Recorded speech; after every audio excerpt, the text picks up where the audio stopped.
গতকাল রাতে সিএনএন একটা ব্রেকিং নিউজ ওদের ওয়েবসাইটে প্রকাশ করে লিখেছিল, ইরান পৃথিবীর দেশগুলোকে হরমুজ প্রণালী দিয়ে যাতায়াত করতে দেবে একটি শর্তে, যদি বাণিজ্যটা ডলারে না হয়ে চাইনিজ কারেন্সিতে হয়। এর ঠিক কয়েক ঘন্টার মাঝেই আমেরিকা ইরানের খাল্ক দ্বীপে হামলা চালিয়েছে। এই দ্বীপটি ইরানের তেল রপ্তানির জন্য খুবই গুরুত্বপূর্ণ। প্রায় 90% তেল এই দ্বীপ দিয়েই রপ্তানি করে ইরান। তবে আমেরিকা এই দ্বীপে থাকা ইরানের সামরিক স্থাপনাগুলোতে কেবল আঘাত হেনেছে। এরপর ট্রাম্প পোস্ট করে লিখেছে, ইরান যদি হরমুজ প্রণালী খুলে না দেয় তাহলে তেল স্থাপনার ওপর হামলা করা হবে, সকল স্থাপনা শেষ করে দেওয়া হবে। মানে চীনে তেল যেতে দেবে না আর কি। এর ঠিক কিছুক্ষণ পর আজ ভোরবেলায় ইরানের সামরিক বাহিনীর প্রধান এক ভিডিও বার্তায় বলেছে, ইরানের তেল কিংবা অর্থনৈতিক স্থাপনায় যদি হামলা করা হয় তাহলে মধ্যপ্রাচ্যে কোনো তেল শোধনাগার আর থাকবে না, একটাও বাকি থাকবে না, সব শেষ করে দেওয়া হবে। এরপর তিনি বলেছেন, সংযুক্ত আরব আমিরাতের বন্দর এবং তেল স্থাপনাগুলো থেকে সকল কর্মী যেন সরে যায়, এগুলো এখন ইরানের বৈধ টার্গেট। এর কিছুক্ষণ পরে ওমানের সবচাইতে বড় তেল স্থাপনায় ইরানের ড্রোন আঘাত হেনেছে, সেখানে এখনো আগুন জ্বলছে, ধোঁয়া দেখা যাচ্ছে।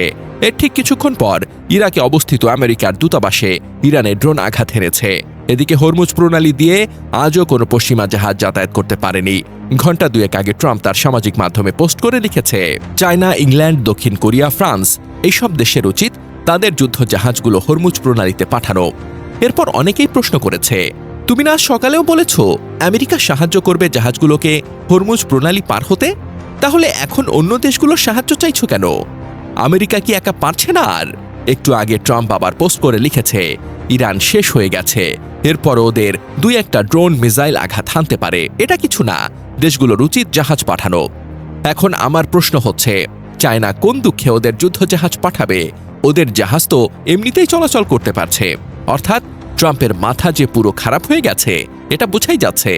এই মুহূর্তে সিএনএন এর শিরোনাম হচ্ছে, ট্রাম্প সরকারের মাঝে এখন সবাই নিজের গা বাঁচানোর চেষ্টা করছে, কেউ স্বীকার করতে চাইছে না কার বুদ্ধিতে ইরানে যুদ্ধ শুরু হয়েছে।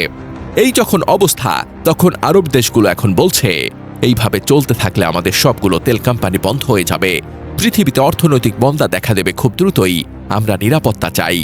কিন্তু কে দেবে ওদের নিরাপত্তা? যেই আমেরিকা মধ্যপ্রাচ্যে নিজেদের রাষ্ট্রদূতের বাসার নিরাপত্তা দিতে পারছে না, যার বাসায় আজকেও ড্রোন আঘাত হেনেছে, তারা কি করে আরব দেশের সাধারণ নাগরিকদের নিরাপত্তা দেবে? এদিকে শোনা যাচ্ছে, দক্ষিণ কোরিয়া থেকে একটি উচ্চ ক্ষমতা সম্পন্ন আমেরিকান রাডার রওনা হয়েছে মধ্যপ্রাচ্যের পথে। কেন?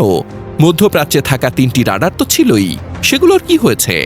মূল বিষয় হচ্ছে, ওদের রাডার অনেক আগেই ধ্বংস করে দিয়েছে ইরান, সেটা আমেরিকা স্বীকার করে নাই। এখন আবার শুনতে পাচ্ছি দক্ষিণ কোরিয়া থেকে নাকি জাহাজে করে স্থলসৈন্য রওনা হয়েছে ইরানের পথে, সংখ্যাটা হচ্ছে 2500। এখন প্রশ্ন হচ্ছে, এরা ইরানের কোন জায়গা দখল করতে আসছে?